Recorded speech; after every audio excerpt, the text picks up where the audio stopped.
For a fast-paced city like Hong Kong that has seen it change hands from British colonial rule to Chinese rule, it's truly remarkable that Islam has thrived so well here over the years. We speak to a long-time resident and local Hui Chinese, Mr. Ma, a 72-year-old volunteer at the mosque. He tells us about celebrating Ramadan in multicultural Hong Kong.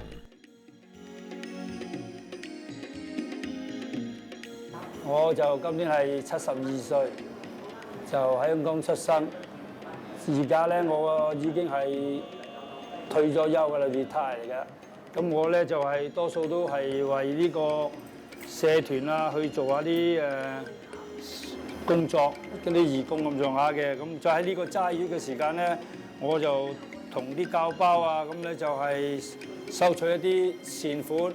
係送去國內啲清真寺，係俾佢哋愛嚟做開齋飯啊，或者其他啲活動啊咁樣樣嘅。咁呢間屋咧就係我哋另外一位教包，咁佢咧就係因為開齋節嘅時間咧，就係俾我哋成班嘅 Muslim 咧可以喺呢度咧聚埋一齊咧就開齋。Mr. Ma says that during Ramadan, all his fellow Muslim friends volunteer to have open house gatherings where they can work together to share administration works on events and also on zakat collections. They often take this opportunity to meet up with other fellow Muslims to strengthen their community's bond during the holy month. We see different ethnic groups in this gathering, which truly reflects the multicultural background of Hong Kong's Muslim community. 關於嗰啲殺吉咧，我哋齋月裏邊咧就係由開始封齋第一天到封齋最後嗰日嗰段時間咧就要繳出嚟㗎啦。咁以前咧就係平啲嘅，以前咧因為個生活水平冇咁高嘅時間咧係由10蚊又升到15蚊、20蚊，但係而家咧要30蚊啦。咁咧就係代替咧係。俾啲米或者係肉啊或者餸啊咁樣去俾嗰啲窮人去使用。According to Mr. Ma, there is a significant increase in zakat collection over the recent years as people are becoming more well off. Despite his advanced age, Mr. Ma is still very active in his community. Together with other senior Chinese Muslims, they dedicate themselves to volunteer works and make efforts to organise events for the rest of the community, such as gatherings and the collection and distribution of zakat. They are especially busy during the Ramadan period.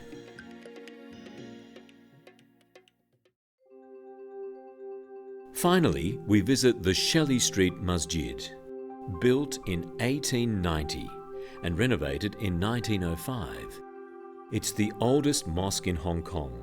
Its age and historical significance has led the government to classify it as a heritage building.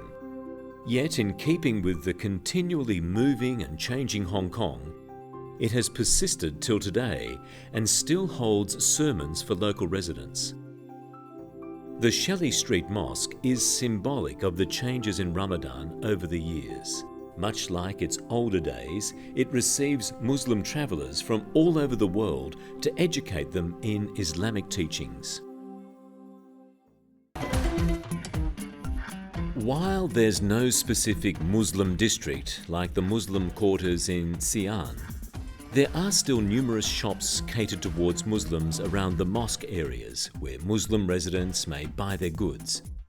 It's a quaint reminder that even though China isn't known as a Muslim country, it still manages to survive in its own way. It's next to the Shelley Street Mosque that we find our next destination, the Warung Malang Indonesian Restaurant. Its owner, Mr. Nurali, tells us about his restaurant's operations during Ramadan. Karena kita punya pelanggan, itu orang Cina pun juga ada. Yang mereka ada puasa, dari anak-anak pembantu ada pula yang tidak puasa juga makan ke sini. Juga ada orang dari Pakistan, dari Brunei, Malaysia, Singapura. According to Mr. Nurali, their operating hours remain the same during Ramadan, from 10 a.m. till 10 p.m. Besides operating as a restaurant, they also have a prayer room in their bookstore located next to the restaurant. They also go to the nearby Indonesian consulate for prayer sessions. Kita ada perkumpulan di sini namanya Dompet Duafa. Itu yang disahkan oleh pemerintah Indonesia dan pemerintah Hong Kong. Itu ada license khusus.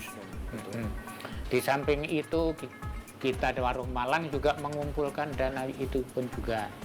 Ya, kalau yang dari saya itu kita langsung kirim ke Indonesia untuk anak yatim, untuk orang jompo, untuk orang miskin, gitu. Untuk bencana alam kita sumbangin ke sana.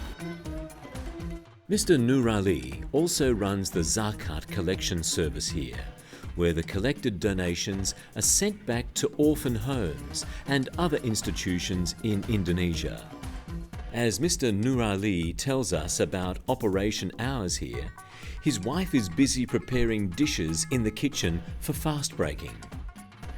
The dishes are sumptuous traditional Indonesian cuisines, which not only satisfy their palates after a long day of fasting, but also act as a salve for their homesickness.